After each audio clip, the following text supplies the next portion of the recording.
British সরকারের আমলে একটি বাস সার্ভিস চালু করা হয়, যেটি কলকাতা থেকে লন্ডন অবধি ট্যুর করত। 1960 সালে এই বাস কোম্পানি চালু হয়। এর নাম ছিল অ্যালবার্ট ট্যুরস। এই ট্রিপটি পুরো করতে প্রায় 50 দিন সময় লাগতো।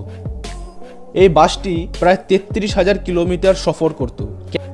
অর্থাৎ আপনি যদি পৃথিবীর এক প্রান্ত থেকে ঘুরে আবার সেই প্রান্তে আসেন, তাহলে সেইটা হবে 40,000 কিলোমিটার। আর এই বাসটাই 33,000 কিলোমিটার একাই সফর করত।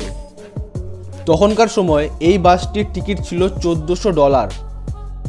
মানে আপনি যদি এটাকে ইন্ডিয়ান কারেন্সিতে কনভার্ট করেন, তাহলে সেইটা হয় 1,20,000 টাকা। তখনকার সময় 1 লাখ টাকা মানে এখনকার সময় প্রায় 10 কোটি টাকা। মানে এটা একটা হিউজ অ্যামাউন্ট। এই বাসটি কলকাতা হয়ে যেত দিল্লি, তারপর পাকিস্তান, তারপর আফগানিস্তান, তারপর তুর্কি, তারপর বুলগেরিয়া, তারপর অস্ট্রিয়া, বেলজিয়াম, ইংল্যান্ড হয়ে লন্ডন ঢুকত। অর্থাৎ এই বাসটি এতগুলো কান্ট্রি হয়ে যেত। এই বাসটি তখনকার সময় হিসাবে কিন্তু অনেক বেশি অ্যাডভান্স ছিল।